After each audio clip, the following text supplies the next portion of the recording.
किसान भाइयों, हमारे यहाँ जो फल एवं सब्जी परीक्षण है उसके भी हम उत्पाद तैयार करते हैं। हमारे यहाँ इसके लिए भी एक इकाई है और वहाँ पे महिलाओं को प्रशिक्षण दिया जाता है। इससे हम विभिन्न प्रकार के जैम, जेली, अचार, मुरब्बा तैयार करते हैं और इसको भी हम किसानों तक यहाँ तक पहुँचा रहे हैं। इसके अलावा चूँकि जैविक खेती को इस समय बढ़ावा दिया जा रहा है, इसको देखते हुए हमारे यहाँ जैविक उर्वरक बनाने की इकाई लगाई गई है।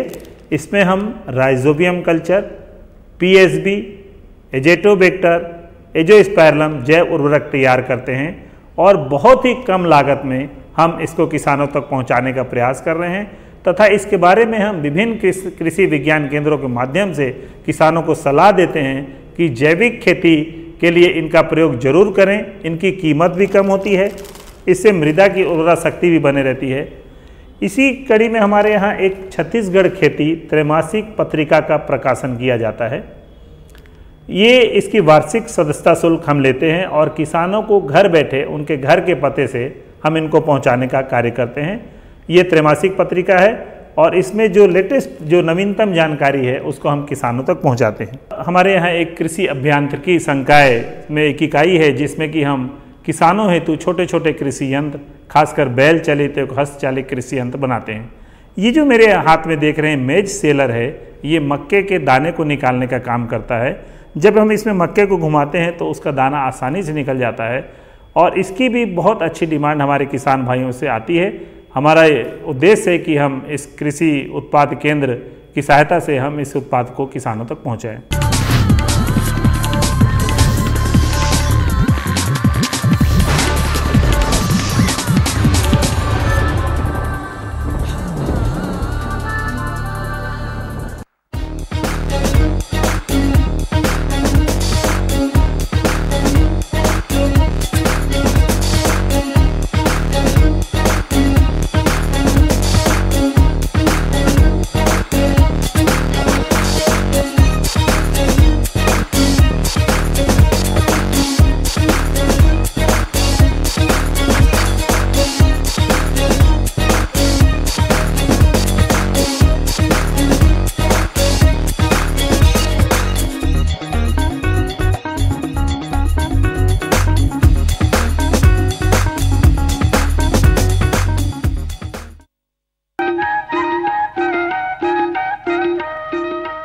ये लो और बताओ। बस। अरे ये क्या भैया जी, बस इतनी सी रासायनिक खाद? किसानी छोड़ रहे हो क्या? किसानी नहीं, नादानी छोड़ रहे हैं। मिट्टी की जांच कराई है। अब तो लालाजी जितनी जरूरत है उतने ही उर्वरक खेत में डालेंगे। हाँ, किसान भाई आज ही अपने जिले की नजदीकी भूमि परीक्षण प्रयोगशाला में मिट्टी की जांच जरूर करवाएं और मिट्टी में पोषक तत्व, नमी व पौधे के विकास को देखते हुए केवल जरूरत के अनुसार ही पोषक तत्व डालें। और हाँ, मिट्टी में गंधक, जस्ता, बोरोन जैसे सूक्ष्म पोषक तत्वों का पता लगाना भी न भूलें। उर्वरक और जैविक खाद के सही उपयोग से भूमि का उपजाऊपन बनाए रखें, उत्पादकता बढ़ाएं, खर्चा घटाएं और बहुमूल्य विदेशी मुद्रा बचाने में भी सहयोग दें। और हाँ, धीमी गति से नाइट्रोजन उपलब्ध कराने वाले उर्वरकों जैसे नीम लेपित यूरिया को प्राथमिकता दें और यूरिया का पत्तों पर छिड़काव करें। अरे वाह, तू तो सचमुच समझदार हो गया रे। अधिक जानकारी के लिए संपर्क करें जिला कृषि अधिकारी या किसान कॉल सेंटर। अम्मा खाना दे दो ना। सबर कर गोलू, अभी दाल नहीं गली है। तू फिक्र ना कर गोलू की अम्मा, अब की बार अपनी दाल खूब गलेगी। क्या मतलब जी? अब की बार NFSM के तहत दाल की पैदावार को बढ़ाने के तरीकों को दिखाने के लिए देश में 1000 क्षेत्र चुने गए हैं, जिसमें हमारा इलाका भी आ गया है। पर इससे हमें क्या फायदा? हमें 5 एकड़ खेती के लिए खाद और कीटनाशक के अलावा बढ़िया बीजों की एक मिनी किट भी मिलेगी। इतनी दाल का करेंगे क्या जी? अरे भगवान, सरकार ने दलहन का समर्थन मूल्य भी खूब बढ़ा दिया है और इनकी खरीद का भी पूरा इंतजाम कर लिया है। इससे आमदनी बढ़ेगी और फिर हमारा गोलू अच्छे स्कूल में जाकर के कृषि वैज्ञानिक बनेगा। हाँ, क्या करूं? हाँ, मैं ऐसे ही करूंगा। हाँ, अच्छा, मैं जा रहा हूँ। अच्छा, जी जी जी, हाँ जी जी जी। किससे बात कर रहे थे इतना हंस हंस कर? किसान कॉल सेंटर। विशेषज्ञ से खेती के बारे में सलाह ले रहा था। सुबह भी रात को भी? किसान कॉल सेंटर सुबह 6 बजे से रात को 10 बजे तक खुलता है। रविवार को भी? हाँ भाई, साल के 365 दिन खुलता है। और इतना फोन का बिल कौन भरेगा? अरे किसान कॉल सेंटर की सेवा मुफ्त है। पर तुम ये सब क्यों पूछ रही हो? मैं तो कुछ और ही समझी थी। किसान भाई कृषि संबंधी समस्याओं का अपनी भाषा में तुरंत समाधान पाने के लिए पूरे भारत में किसी भी फोन से राष्ट्रीय हेल्पलाइन नंबर 1800-1801-551 पर संपर्क करें। किसानों का दोस्त किसान कॉल सेंटर।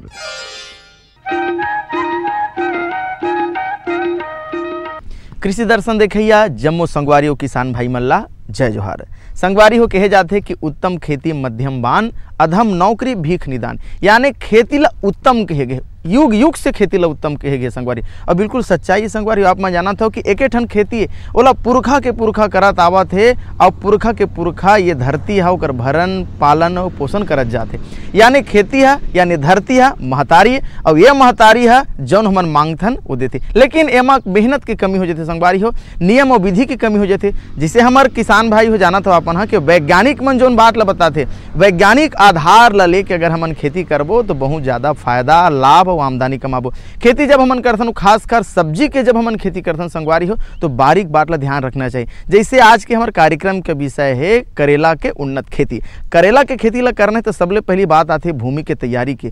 भूमि के तैयारी करना चाहिए वो कैसे ढंग के करना चाहिए, जैसे गहरा जोताई कर लेना चाहिए। गर्मी के दिन में बढ़िया ढंग के जोताई कर लेना चाहिए। जोताई करत बेरा में का होते जब गर्मी के दिन में करथन तो जमीन में जो फफूंद रही, अंडा रही, कृमि रही, रोग रही, वो नष्ट हो जाते संगवारी। ओकर बाद बढ़िया ढंग से मादा बना लेथन। और आजकल मल्चिंग सीट के जमाना आ गया है। जब मल्चिंग सीट लगा के बाद जब हम पौधा ला रोपथन तो अगल बगल खरपतवार नहीं हो, यानी देखथन करेला के खेती ला कैसे ढंग के करन, भूमि के तैयारी ला कैसे ढंग के करन, देखथन करेला के खेती। यदि करेले की खेती आधुनिक पद्धति से की जाए तो ये करेला अपनी पैदावार से किसानों की आर्थिक स्थिति सुदृढ़ करने में सक्षम होता है। करेला 10 से 12 डिग्री सेल्सियस तापक्रम से 35 से 37 डिग्री सेल्सियस के बीच अच्छी तरह से पल्लवित और पुष्पित होता है। करेले की खेती के लिए 5 से 6 किलो बीज प्रति हेक्टेयर की आवश्यकता पड़ती है। करेले के लिए वैसे तो सभी तरह की भूमि उपयुक्त होती है, फिर भी अच्छी पैदावार की चाह के लिए अच्छे जल निकास वाली जीवांशयुक्त बलुई, दोमट, रेतीली और कछारी भूमि ज्यादा उपयुक्त होती है। करेला एक बेलदार सब्जी है और लताओं वाले पौधों को सहारे की जरूरत होती है। वैसे हमारे छत्तीसगढ़ में भी बहुत सी जगहों में करेले की फसल को आधुनिकतम तकनीक का सहारा देकर उगाया जा रहा है। बेलदार पौधों को सहारा देने का एक लाभ ये भी होता है कि इनमें लगने वाले फलों का संपर्क सीधे भूमि से नहीं हो पाता, जिससे उनके सड़ने की संभावना भी कम हो जाती है। साथ ही पौधों की देखभाल और मुआयना करने में भी मदद मिलती है।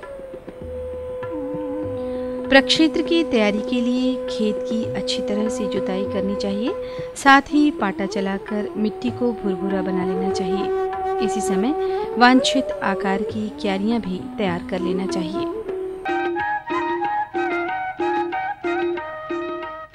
किसान भाई हो एक ठन बहुत बढ़िया कहावत है, कहे जाते है कि जल जो ना होता तो जग जाता जल, यानी पानी कहूँ नहीं रहती तो पूरा सृष्टि नष्ट हो जाती, पूरा बर्बाद हो जाती। तो उसने पानी ला हमला सहेजे की जरूरत है, पानी के कीमत ला समझे की जरूरत है। जैसे हमन करेला की खेती करत हन तो पानी की जरूरत है संगवारी, कोनो भी खेती करन पानी की जरूरत है। तो करेला के खेती में कैसे ढंग के पानी ला देवन, खासकर ड्रिप इरिगेशन आज सबसे बढ़िया आज वो पद्धति हवे और सरकार एक अनुदान घलो देते, सरकार सहयोग करते। कैसे ढंग के आप मन ड्रिप इरिगेशन करो, पानी ला बचाओ, पानी के संरक्षण करो, पानी के संवर्धन करो और करेला के खेती ला ड्रिप इरिगेशन के माध्यम से बढ़िया ढंग के करो। तो कैसे ढंग के करेला के खेती में पानी के प्रबंधन करन आवो जानन। करेले की फसल ग्रीष्मकाल और वर्षाकाल दोनों ही समय में ली जा सकती है। ग्रीष्मकालीन करेले को ऊपरी सिंचाई की आवश्यकता होती है, लेकिन वर्षाकालीन करेले को प्राकृतिक रूप से मिलने वाला जल ही पर्याप्त होता है। यदि स्थिति सूखे की हो तो ऊपरी सिंचाई दी जा सकती है, मगर सिर्फ सिंचाई करना ही पर्याप्त नहीं होता। किसान बंधुओं को चाहिए कि जल निकास की भी उपयुक्त व्यवस्था की जाए। करेले की फसल में सिंचाई के लिए उपलब्ध पानी के आधार पर 3 मीटर चौड़ी और 10 मीटर लंबी या इससे कम ज्यादा आकार की क्यारियां काट लेना चाहिए।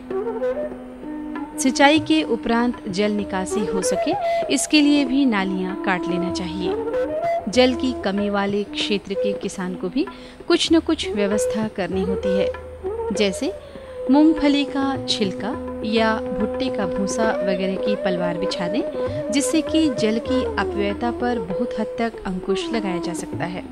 यदि करेला उत्पादक किसान भाई का प्रक्षेत्र ऐसी जगह है जहाँ की भूमि रेतीली है और तापमान जैसा कि हमारे राज्य में ग्रीष्मकाल में 42 से 45 सेंटीग्रेड तक पहुँच जाया करता है, ऐसी स्थिति में करेले की फसल को 3 से 5 दिनों के अंतराल में सिंचाई की दरकार होती है।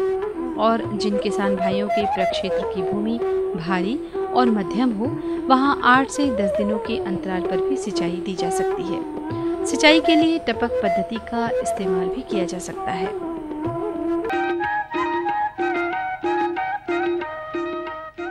किसान भाई हो, आप मन जाना था कि करेला के खेती ला करथन तो का बात के ख्याल रखना चाहिए। करेला के खेती जब करथन तो करेला एक औषधि गुण से भरे हुए एक ठन खेती हरे, यानी ओकर जब फल आते तो केवल वह बाजार में ओकर मांग बने रहते तो सब्जी भरी नहीं, बल्कि औषधि गुण के कारण भी एकर बिक्री ज्यादा होते। अब एकर फल फूल बहुत बढ़िया ढंग के आवे तो का करना चाहिए, यानी खाद के प्रबंधन बढ़िया ढंग से होना चाहिए। खाद ला कैसे देना चाहिए, कब कब देना चाहिए, बल्कि ड्रिप इरिगेशन के हम बात करत रहे तो आजकल ड्रिप इरिगेशन में खाद ला घलो दे जाते, जन सीधा पौधा ला मिलते और पौधा ला बढ़वार देते। पौधा के फर फूल के बेरा में कतका देना चाहिए, लगाए के बेरा में कतका देना चाहिए, जम्मो बात की जब हम जानकारी लेबो तो बढ़िया ढंग से खाद के प्रबंधन करबो तो बढ़िया आमदनी का बहुत संगवारी हो। तो देखथन खाद प्रबंधन। हमारे छत्तीसगढ़ के जागरूक किसान लगाई गई फसलों के पोषक प्रबंधन को लेकर भी सचेत रहने लगे हैं। वे जानते हैं कि पोषक तत्वों पर किया गया जरा सा खर्च फसल की उत्पादकता और गुणवत्ता को कई गुना बढ़ा देता है। अपनी फसल में गुणात्मक और मात्रात्मक बढ़ोतरी के लिए आज के बुद्धिमान काश्तकार जानकारों से राय लेने में भी कभी पीछे नहीं रहते। बेल वाली सब्जियां थालों में डाली जाती हैं। अच्छी तरह से खेत तैयार कर सिंचाई सुविधा के हिसाब से क्यारियां और थाले बनाए जाते हैं। 2 थालों के बीच की दूरी 2 मीटर पर्याप्त होती है। थालों का मतलब होता है जमीन में लगभग 1 हाथ गहरा गड्ढा खोदकर उसमें थोड़ी सी गोबर की खाद के साथ अन्य पोषक तत्वों को भी भर देना चाहिए। भुरभुरी भूमि वाले खेत में कृषि विशेषज्ञों और जानकारों द्वारा अनुशंसित खाद और उर्वरक अच्छी तरह से मिलाई जाए।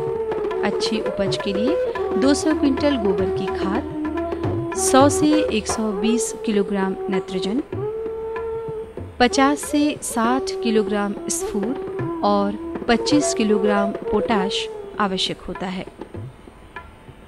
गोबर की खाद, स्फूर और पोटाश अंतिम जुताई के समय दें और नाइट्रोजन 2 से 3 दिन बाद टॉप ड्रेसिंग के द्वारा दें। ध्यान रहे संपूर्ण उर्वरकों की मात्रा फसल के 55 से 60 दिनों के भीतर पूरी हो जानी चाहिए। नाइट्रोजन की मात्रा 2 या 3 बार में 20 से 40 दिनों और 65 दिनों के भीतर दे देवे।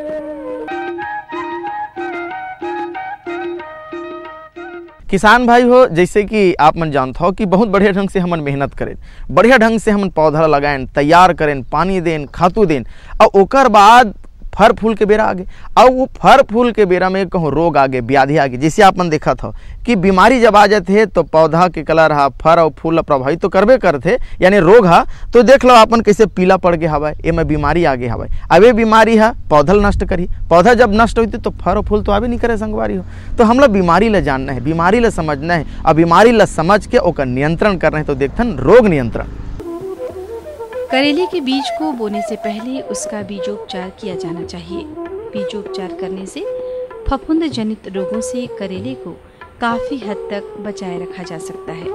करेला या खीरा वर्गीय सब्जियों में लाल कीड़ों का प्रकोप ज्यादातर देखने को मिलता है। फसल की प्रारंभिक अवस्था में यदि इन पर नियंत्रण न पाया जा सके तो संभवतः पूरी फसल नष्ट हो सकती है। लाल कीड़े पत्तों को खाकर छेद कर देते हैं। इन फसलों में लाल कीड़ों के अलावा फल मक्खी का प्रकोप भी होता है। ये मक्खियाँ फलों में छेद कर अंडे देती हैं, जिनकी वजह से फलों के सड़ जाने की संभावना होती है। किसान भाई लाल मक्खी से निजात पाने के लिए मिथाइल पैराथियान 2%, डस्ट 1 भाग और 10 भाग छनी हुई राख मिलाकर पौधों और पत्तियों पर भुरकाव करते हैं। साथ ही फल मक्खी से बचाव के लिए मेलाथियान 50 EC कीटनाशक 2 मिलीलीटर प्रति लीटर पानी में घोलकर छिड़काव करते हैं। किसान भाइयों को इस बात का भी स्मरण रहना चाहिए कि बेल वाली फसलों में शाम का समय परागण का होता है, इसलिए शाम के समय में कीटनाशकों का छिड़काव नहीं करना चाहिए। और साथ ही इस बात का भी ध्यान रखा जाना चाहिए कि ऐसे कीटनाशकों का छिड़काव न किया जाए जो मित्र कीटों के लिए नुकसानदेह हों। और कीटनाशकों के छिड़काव के पहले तोड़ने लायक और क्षतिग्रस्त फलों को तोड़ लिया जाना ही बेहतर होता है।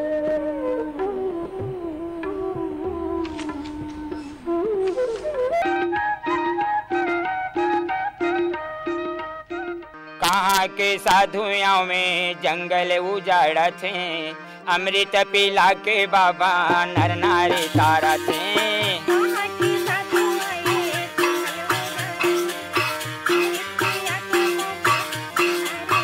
ये दे कहाँ के साधुओं में जंगल उजाड़ा थे, अमृत पिला के बाबा नर नारी तारा थे।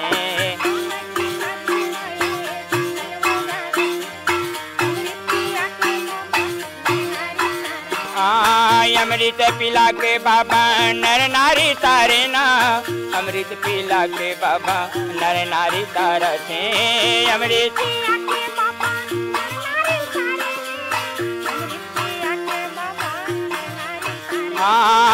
अमृत पिला के बाबा नर नारी तारे हैं, अमृत पिला के गुरु नर नारी तारे हैं। अमृत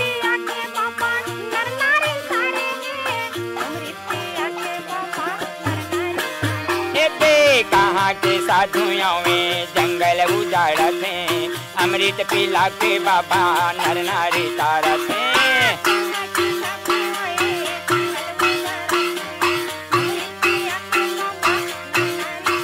ये दे कहाँ के साधुओं में जंगल उजाड़े ना, अमृत पिला के बाबा नर नारी तारा थे।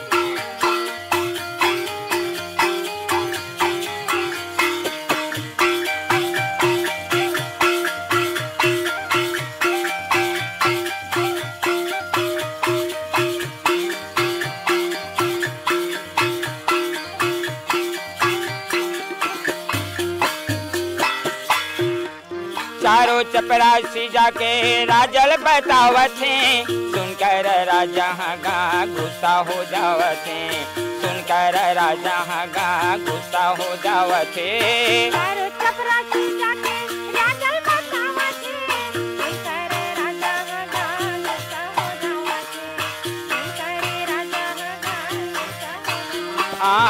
चारों चपरासी जाके राजल बतावत हैं, सुनकर राजा गा गुस्सा हो जावत हैं, सुनकर राजा गा गुस्सा हो जावत हैं।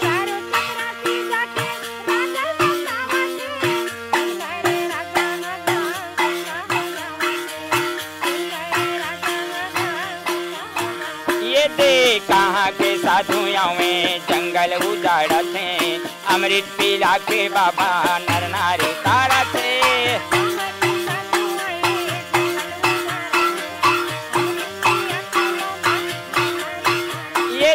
कहाँ के साधुओं में जंगल उजाड़ा थे, अमृत पिया के बाबा नर नारी तारा थे।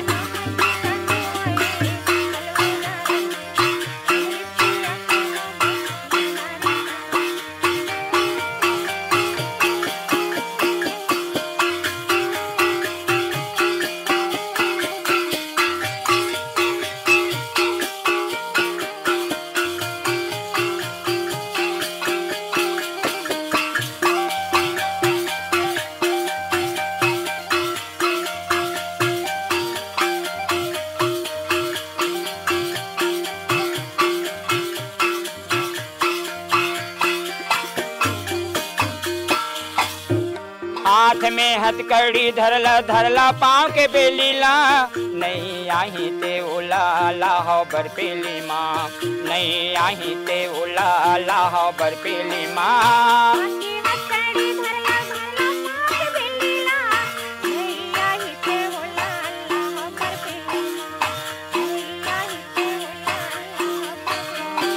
हाथ में हथकड़ी धरला धरला पाँव के बेलीला नहीं आही ते उला लाहो बरपेली माँ नहीं आही ते उला लाहो बरपेली माँ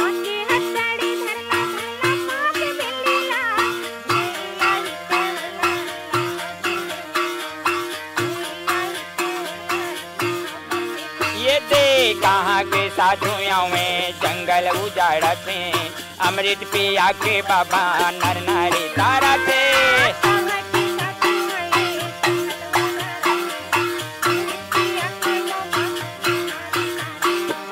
अमृत पिला के बाबा नर नारी तारा थे अमृत पिया के गुरु नर नारी तारा थे अमृत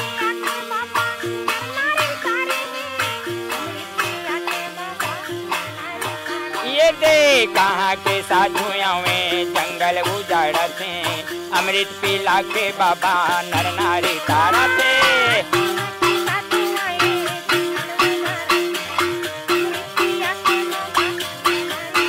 ये दे अमृत पिला के बाबा नर नारी तारा थे अमृत पिला के गुरु नर नारी तारा थे अमृत पिला के बाबा नर नारी तारा थे अमृत पिला के बाबा नर नारी तारा थे।